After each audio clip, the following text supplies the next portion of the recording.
Doctor कमर चीमा साहब, शुरुआत हमेशा इस प्रोग्राम की आपसे होती है। पहले तो हमारे नाजरीन के लिए आप बताइए कि पाकिस्तान और अफ़गानिस्तान के ताल्लुकात की इस वक्त नोयत क्या है। जिस क्राइसिस में हम चले गए हैं, जो कॉन्फ्लिक्ट था टीटीपी के ऊपर, उस कॉन्फ्लिक्ट को हम क्यों नहीं मैनेज कर पाए?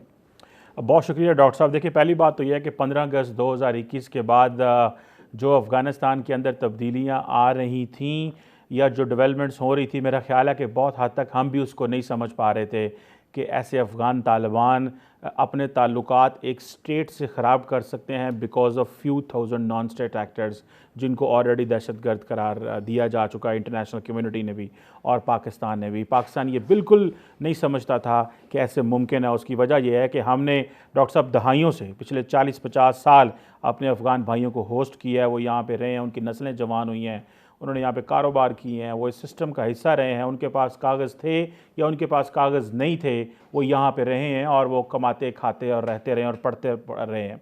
अब क्वेश्चन ये है कि अगर अफ़गान तालिबान को पिछले 2 साल से पाकिस्तान की सिक्योरिटी इस्टेब्लिशमेंट, पाकिस्तान की पॉलिटिकल गवर्नमेंट और इसके साथ साथ डॉक्टर साहब, हम जब ये डायलॉग प्रोसेस जिसमें सिक्योरिटी इस्टेब्लिशमेंट और पॉलिटिकल क्लास अफ़गान तालिबान को जाके ये कहती रही कि आप टीटीपी से कहें कि वो अपने आप को डिसआर्म करें, अपने हथियार फेंकें, लेकिन डॉक्टर साहब उन्होंने ये मुनासिब नहीं समझा और उन्होंने टीटीपी को डिसआर्म नहीं किया। और अभी भी देखें, जैसे थोड़े दिन पहले 16 मार्च को मीर अली में हमला हुआ डॉक्टर साहब, जिसमें पाकिस्तान फ़ौज के कर्नल साहब, एक कैप्टन, और आपको पता है कि पाकिस्तान फ़ौज के जो अफसरान हैं उनका ये वतीरा है कि अफसरान फ्रंट से लड़ते हैं।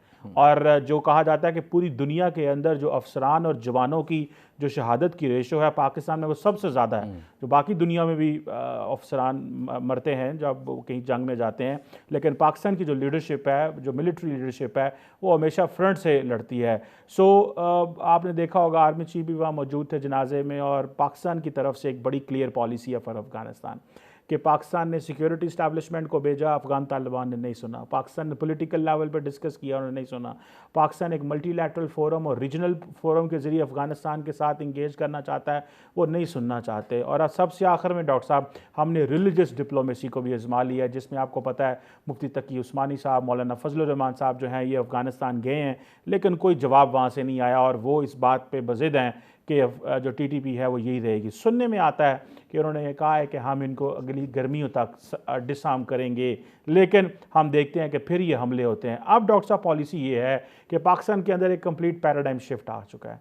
पाकिस्तान ने अफगानिस्तान को बताया कि अब हम कंडेम नहीं करेंगे जो आप कर रहे हैं, हम एक्ट करेंगे। सो ये जो हुआ है, जिसमें पाकिस्तान ने एयर स्ट्राइक्स की हैं, ये पॉलिसी शिफ्ट है बिल्कुल। ये इसको पाकिस्तान वार्न करता रहा है, लेकिन अफ़गान तालिबान ने इस पाकिस्तान की बात नहीं सुनी और पाकिस्तान के अफसरान और जवानों को जो टीटीपी शहीद कर रही थी, इस पर मेरा ख्याल है कि ये जो पैराडाइम शिफ्ट है कि अब जब भी कभी टीटीपी पाकिस्तान पे हमला करेगी, तो क्योंकि पाकिस्तान को ठिकानों का तो पता है डॉक्टर साहब, पाकिस्तान को पता है कि वो कहाँ छुपे हुए हैं।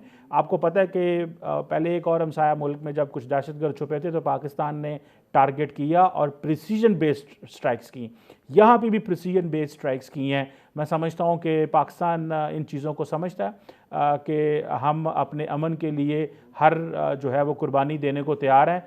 पहले भी कोशिश करते रहे दुनिया के अमन के लिए और आज पाकिस्तान के अमन के लिए। और हम ये भी कहते हैं कि इंटरनेशनल कम्युनिटी जो है उसको अफगानिस्तान को प्रेशराइज करना चाहिए कि वो दहशतगर्द जमातों को होस्ट करना बंद करे, ताकि हम एक पुरअमन हमसाया ममालिक की तरह रह सकें।